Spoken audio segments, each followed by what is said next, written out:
Kris Wu Public Opinion Case, Gate of Truth documentary series. False cases will collapse, truth endures. Project Light 2025. Episode 1. Panoramic Review, The Weaving of Rumors and the Setup. 4 years ago, a fabricated case was engineered. Lies smothered the truth. Public opinion was molded into ironclad proof. Yet time takes no sides. Logic never fails to appear. Today, 4 years later, we enter the full panorama of the case, revealing the truth, step by step. Phase 1. Hype building and the setup. May to July 19, 2021. 1. Short essays used to build the hype. May to July. Coordinated exposés appeared in dense waves. Trending lists were occupied for months. Template-based complaints exceeded tens of thousands. 2. Trending topics fanned the flames. Dozens of trending items each day for months, creating all-platform pressure. This heat was not organic. It was a system-driven torrent pushed sky-high. At the peak, 50 trending topics in one day. Over 40 were about Kris Wu. Within just a few days, billions of pushes were blasted in a concentrated burst. Top row shows Kris Wu's trending volume and density. The opinion machine ran at full speed, manufacturing a mirage of a nationwide hunt. 3. Forged videos and chat logs. Engineer software analysis. Du Miju's video was spliced from multiple clips. The so-called chat screenshots, their dates even predated the only in-person meeting. On December 5th, 2020, earlier even than the official claim of WeChat, added on Deck 6 a self-contradictory timeline. 4. Suspicious transfers. On July 17th, Du Miju posted 2 transfer videos, totaling 500,000 RMB. One note read transfer, the other payment. Money left accounts of Kris Wu and his mother, yet it was packaged as hush money. Hush money from the accused himself. Unheard of. All signs pointed to a staged, self-directed false evidence trap. 5. Kris Wu's final statement. On July 19th, at 8:06 a.m. My silence has only emboldened the rumor mongers to go even further, and I can no longer remain silent. I only met Ms. Du once at a friend's gathering, on December 50, 2020. He denied all accusations and solemnly stated, "I bear legal responsibility for all I have just said." In contrast, none of the accusers ever vowed legal responsibility. After Wu's arrest, short essays were deleted under the pretext of being misled, and ghostwriter Mao Shilin deleted his Weibo. 6. Kris Wu's Studio's 10 Clarifications. On July 19, 2115. Published via abnormal channels. The first post echoed Du Miju's fabricated WeChat ad story. Suspicions piled up. The next night, on July 20th, 21 o'clock, a second statement appeared. Netizens noticed the official seals on the 2 statements didn't match from 13 digits to 12, a serious sign of forgery. Phase 2. The killer blows and total blackout. Late night, July 19th, August. 7. The killer blow. Hacked account, fake confession.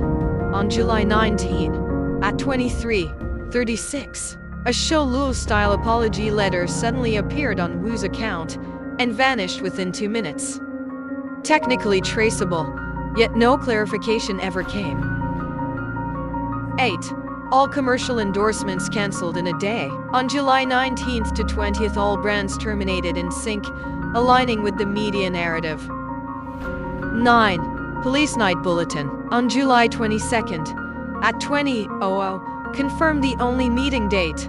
On December 5th, said the intervention was to calm public opinion, moving to measures ahead of any formal report.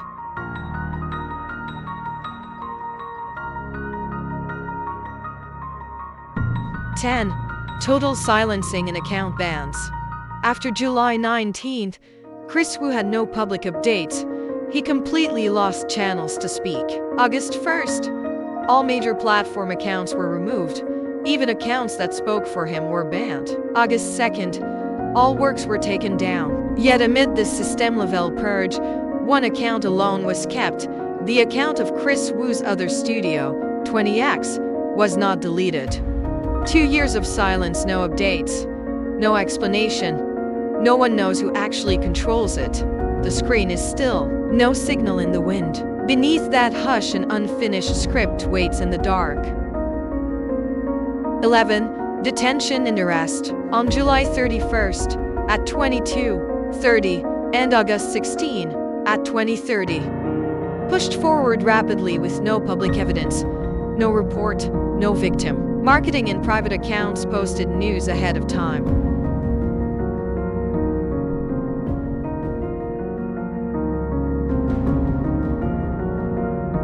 Phase 3. Secret trials and blank evidence. 2022 to 2023. 12. Overlong detention plus no public gallery. At first instance trial, on June 10, 2022, at 23:47, marketing accounts learned of notices hours before officials posted. No public gallery for the first trial. No evidence was publicly displayed in court. Canada's embassy request to observe was rejected. 13. First instance verdict, on November 25, 2022. 13 years plus deportation. No case number, no written judgment. 14. Second instance hearing on July 25, 2023. Likewise not open to the public. No public gallery throughout, no evidence display either. Press release claimed the Canadian embassy was notified, and rights of the appellant were protected by law. Canada later stated observation request was denied. Summary of 2 years.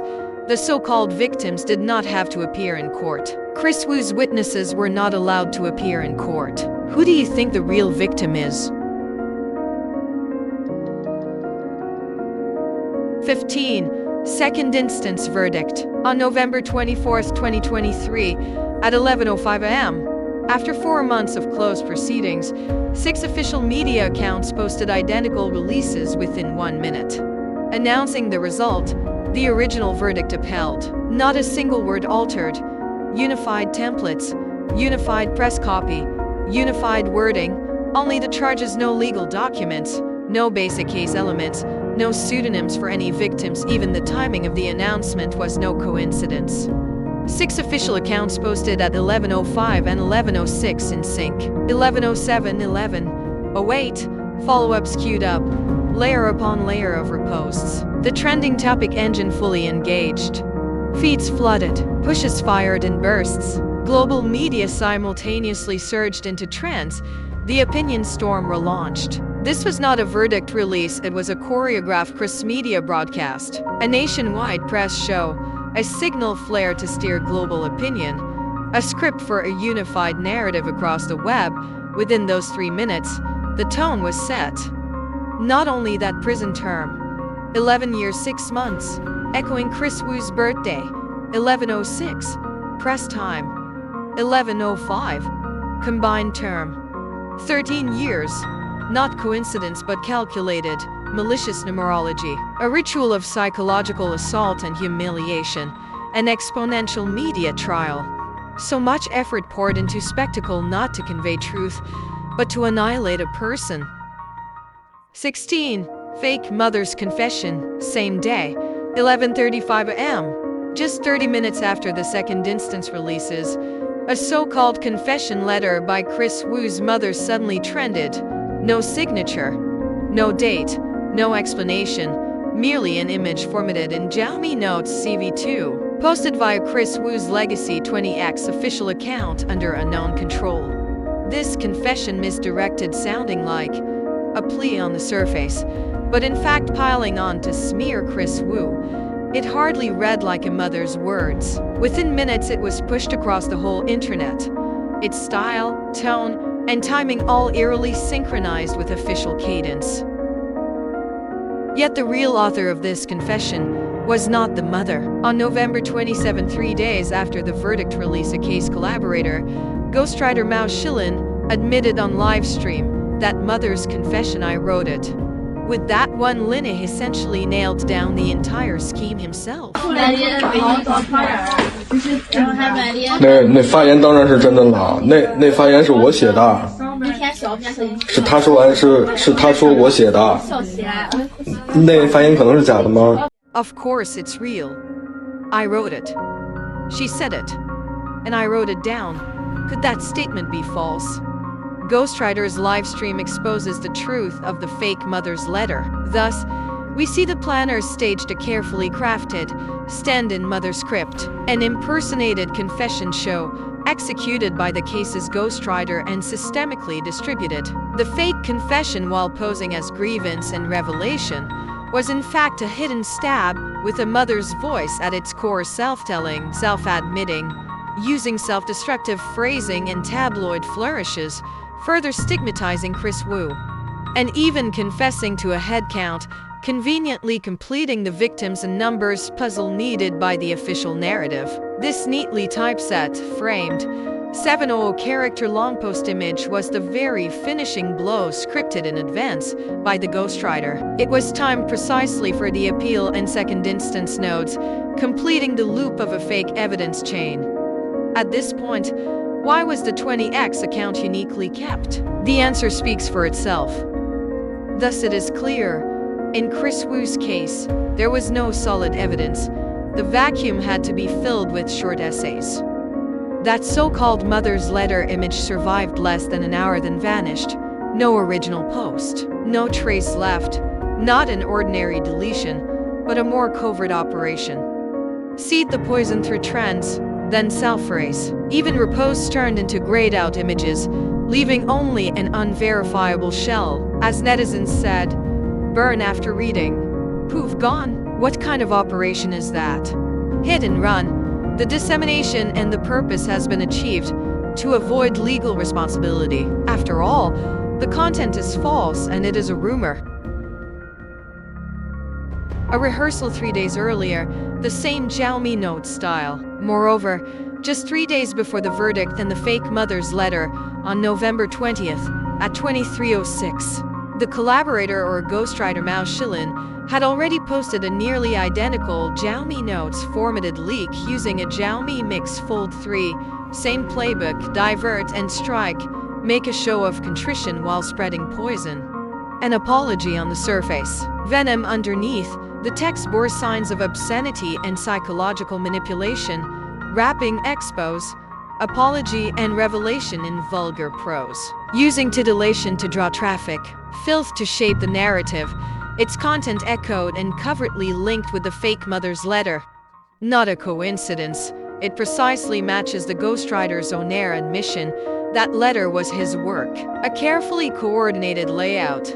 This short essay replaced facts and logic with vulgar narrative, replaced real case details with tabloid style, and planted a foreshadowing 3 days ahead of the verdict.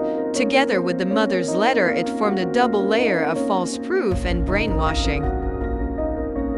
All of this amounted to a public opinion brainwashing scheme wrapped in filth, scripted as gossip, executed through fabrication, using lies to cover truth, essays to replace case files, ultimately filling a judicial vacuum.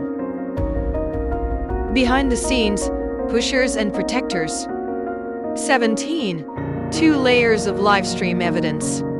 Layer 1, collaborator Fu Weifeng's livestream. On camera, he repeatedly said, "The uncle's police are really nice." He said he had contact info for certain people but asked viewers, "Don't say Du Miju's name." Same tactic as always, hinted at boosters behind the case, yet never named them. Note this, throughout the case, live streams and short essays by collaborators shared a pattern. They rarely named name, as especially Kris Wu. They used Mr. Wu, or he or top star, or piggybacked on tabloid headlines, vagueness as a tactic. This is their operating style. Imply, allude, and delete fast. Everything seemed casual, but was tightly calculated. Hints, code words, initials, letting audiences fill in the blanks themselves. Building a presumption in public opinion while dodging legal risk. Once the heat explodes and spreads, They swiftly delete and deactivate, letting the original lies vanish into a technical gray zone. This imply plus erase combo is their usual modus operandi, drawing the public in while disowning responsibility. 他们人很好。行。甚至联系方式我都有。就他们现在的联系方式我都有，我觉得他们人真的很好。行。都美竹那个时候说他是那个，你能不能就不要说他的名字？对，就说他杜。不好意思啊。为什么就是叔叔那么相信他呢？这么跟你说吧，他太能装了，而且有人推波助澜，我不知道我形容的对不对，但是具体哪些人我不好说，因为我还想让我儿子顺利的出生。This live stream by collaborator Fu Weifeng further unveiled the truth. There were indeed pushers and umbrellas behind the scenes. The case was far beyond any single person. Layer 2. Public witnessing and interaction. Not only did the collaborators' livestream videos become direct evidence, more striking was this. On November 23, one day before the November 24th verdict release, multiple netizens had already seen that so-called mother's letter in Fu Weifeng's group. Two versions were seeded in the group, one titled Vanity Obsession, the other Monetary Obsession. If a fan questioned it, or clearly said, "I won't repost," they were immediately kicked out.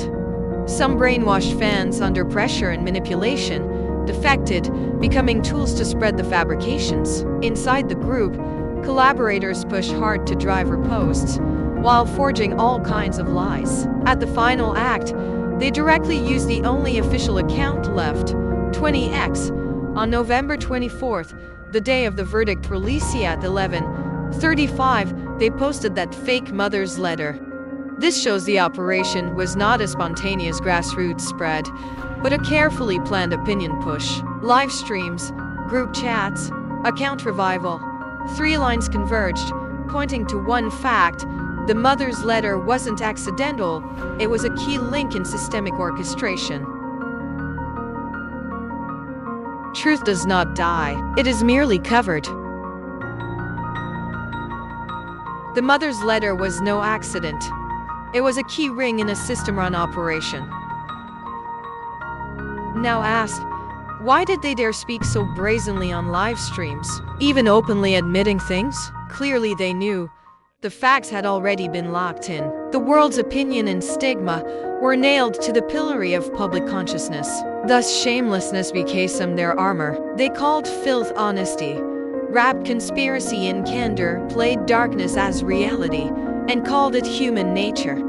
The audience understood, so did they. This performance wasn't for truth or conscience, but to whitewash themselves and reboot personas. On camera, with false sincerity, they signed a pact to sell their souls, delighting in inversion, reveling in shamelessness. This unprecedented mediatorial show was essentially an ugly collusion among thugs and enforcers, a portrait of darkness and light, a stage where lies clashed with truth. In this absurd theater, the mask of human nature was torn off, and truth walked into the light of the cross.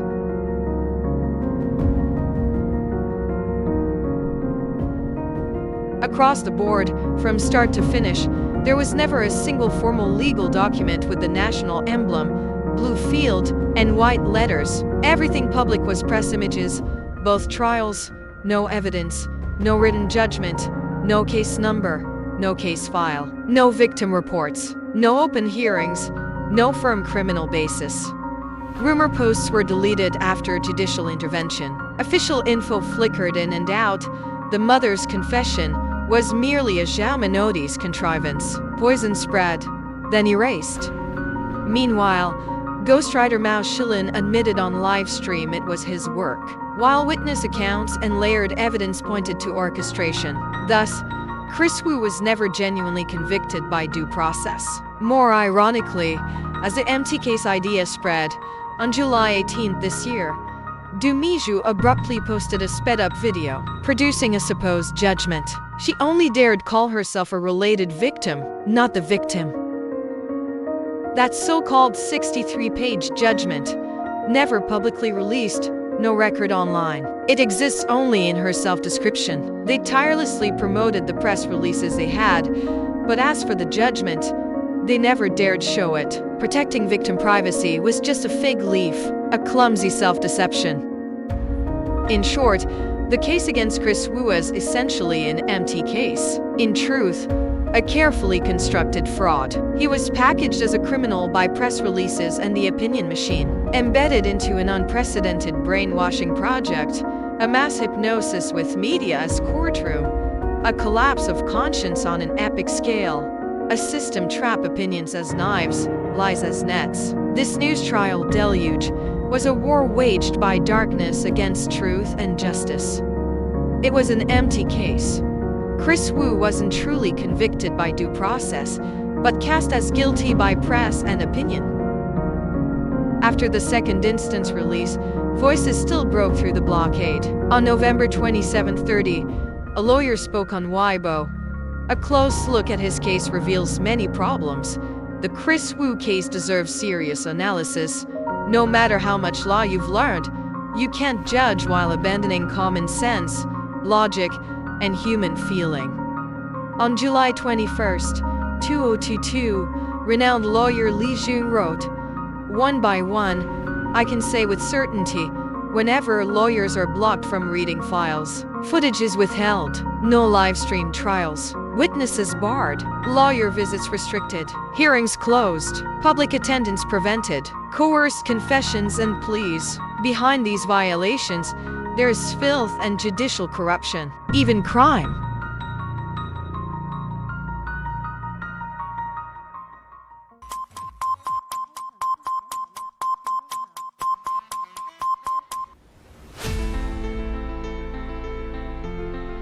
Easter egg, the light descends 3 times. During production, 3 real miracles occurred. The light descends thrice. Miracle 1. CapCut Flash.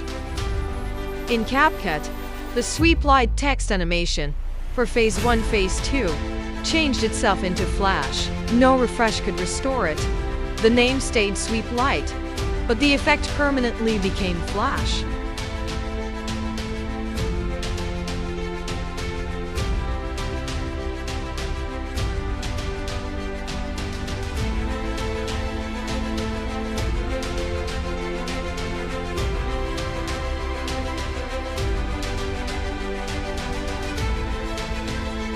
Miracle 2, a 51 lightning in a memorial video for Charlie Kirk. To those who understand, 51 is not only a number, it's who he is. Miracle 2, Twitter, @FirstIesa. On October 3rd, 2025, at 10:04 a.m., that account posted a tribute video to Charlie Kirk. At 51 seconds, a sudden bolt of lightning appeared. Not in the original video, but a sign of light God added at the moment I watched. God answered from heaven to honor his child Charlie, and to mark his chosen one still on earth, Kris Wu. At the 51-second mark, lightning descends.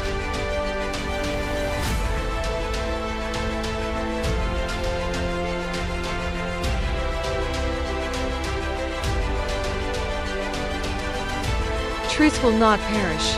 Light still shines upon the earth. Miracle 3. Light Day. The phone had no effects or filters, yet the streetlights on camera shone with extraordinary brightness, vast and dazzling, bright as day, flashing like lightning.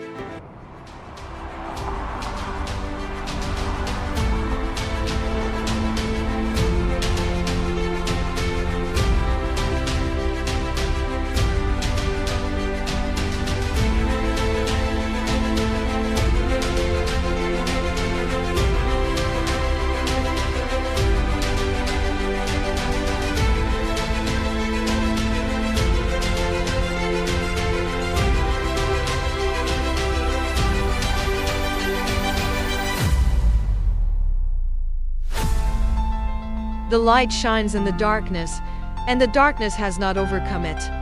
John 1:5.